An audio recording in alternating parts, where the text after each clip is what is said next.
Bienvenue tous, welcome to Live from Paris here on France 24. Prime News Paris it is, I'm Mark Owen. These are the headlines.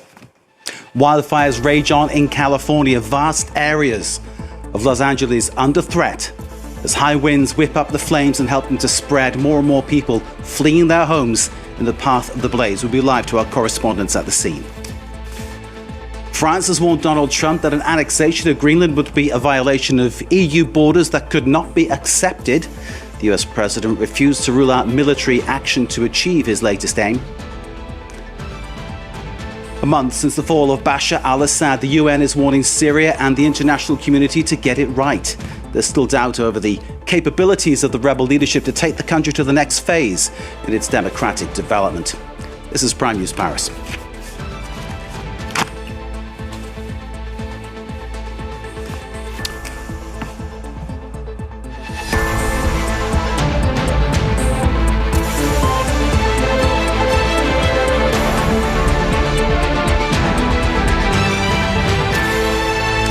Thank you very much for being with us. Wildfires in California continue to threaten large parts of the area around Los Angeles. Flames broke out on Tuesday evening near a nature preserve in the inland foothills northeast of LA, while another blaze that started hours earlier ripped through the city's Pacific Palisades neighborhood. It's time now for sport.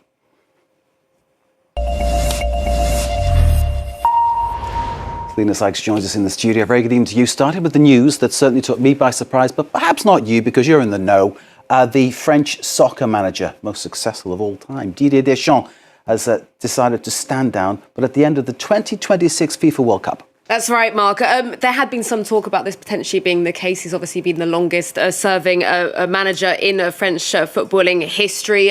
But obviously a bit of anticipation, as you said, because obviously he's not stepping down until the end of the 2026 World Cup. And he is, at 56 years old, France's longest serving manager. I don't know about you, Mark, but I actually went whale watching for the first time last year in the summer. And you can spend hours on the boat and maybe never see one or see one very, very far away. So I can imagine that it's a very spectacular sight seeing one that up close. Whale watching sounds like a great way to spend a day. Fantastic stuff. Selena, thank you for bringing us all the sport. We'll get more from Selena throughout the evening, of course, as the updates come in thick and fast. Great to see you. Thank you very much indeed. We take a short break. After that, the news continues here. Prime News Paris.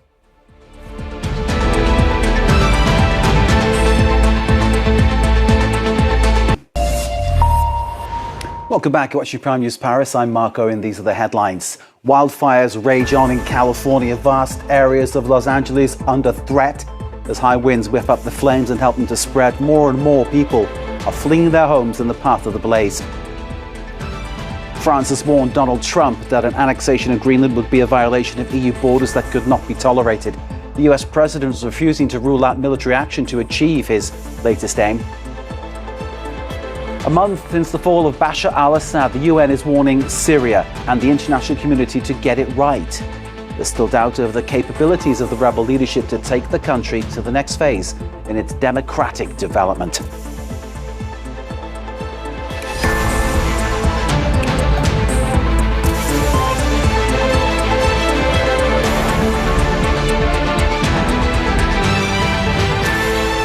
Thank you very much for being with us. Wildfires in California continue to be a threat to large parts of the area around Los Angeles.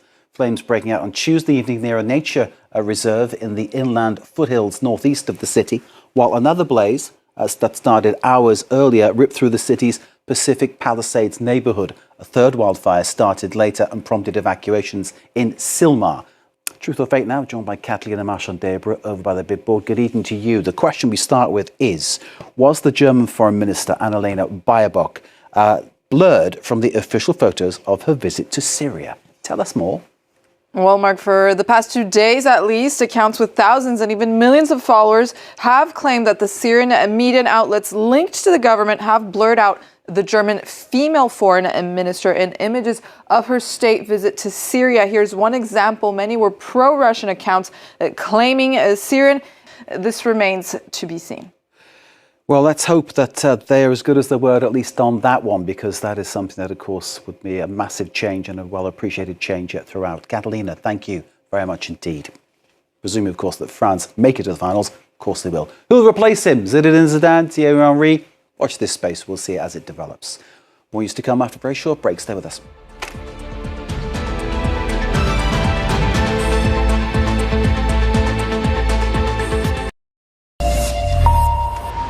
Welcome back. You're watching Prime News Paris here on France 24. I'm Mark Owen. These are the headlines. One body confirmed, another is being checked. A gruesome development in the hostage crisis in Gaza. Israel's military has named one man whose body's been recovered, while the remains of another are being tested. We'll have the latest from our correspondent. Wildfires rage on in California. Vast areas of Los Angeles are under threat as high winds whip up the flames and help them to spread. More and more people have been fleeing their homes in the path of this intense blaze. Amnesty International calls for the release of a campaigning journalist in Venezuela. Carlos Correa was arrested by hooded officials. We'll be taking a look at that case and the wider situation in a failed state where a disputed president clings to power while making his country more and more isolated. All this and more to come. Prime News Paris.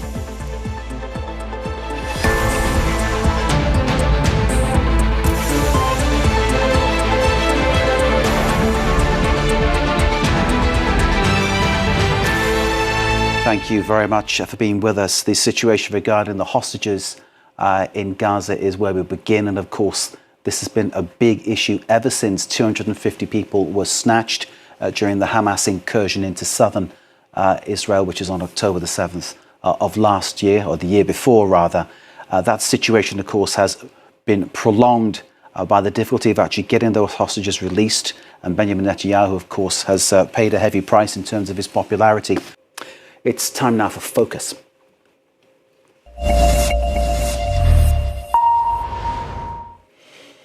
The flower business leaves the Netherlands smelling sweet. The sector has grown by a fifth over the past decade, but there's a dark side to the flower market. Here in France, a florist who regularly works with flowers from the Netherlands has obtained recognition of her daughter's death by the Pesticide Victims Compensation Fund. Now, this ruling puts Dutch growers under a very harsh spotlight. Our reporters Alex Bourdon and Fernand Vantet with this, our special Focus feature. More news after a very short break. Stay with us.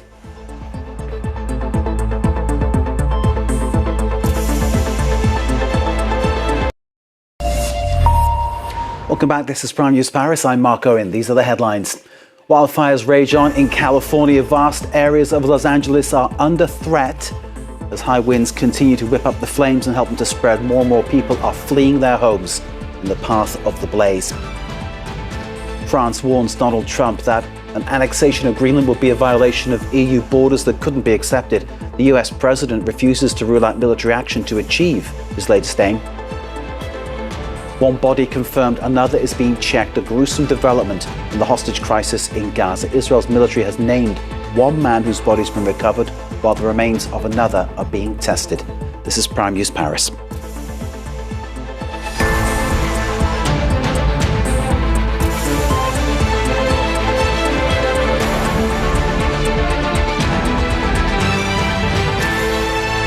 Thank you very much for being with us. Wildfires in California continue to threaten large parts of the area around Los Angeles.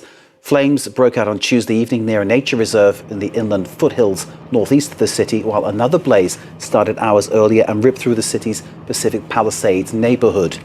A third wildfire started around 10:30 p.m. and prompted evacuations in Sylmar, that's the northernmost neighborhood of the city. The causes of all three fires are under investigation. Wasim Kourne is our correspondent. Chitli Sala on her way back home to Italy. We'll bring you more developments on that as we get them. And of course, we're watching all the world news for you. We take a short break. After that, it's our Eye on Africa. Stay with us.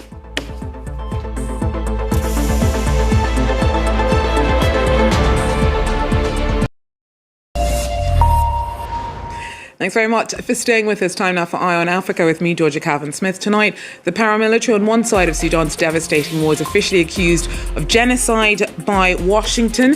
Ethnically driven attacks on civilians led to sanctions for RSF leader Hemeti, but the army's also been called out for atrocities and war crimes over the 20 months of brutal fighting. Also, the Mozambican opposition leader, who's led protests against October's election results, says he'll return from self-exile on Thursday.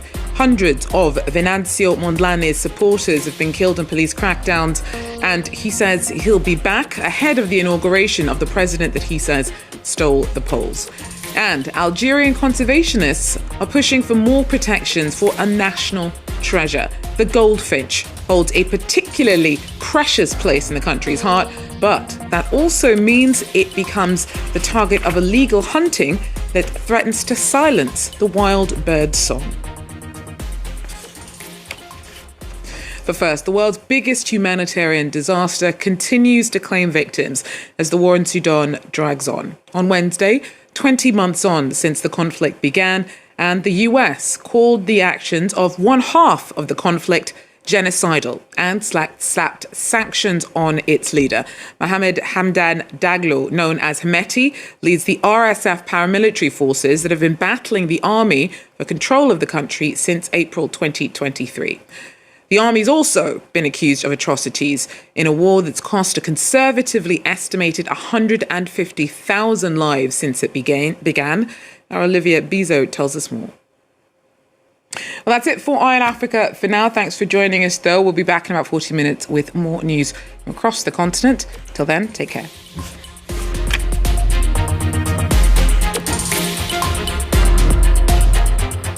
Every week, Mark Perelman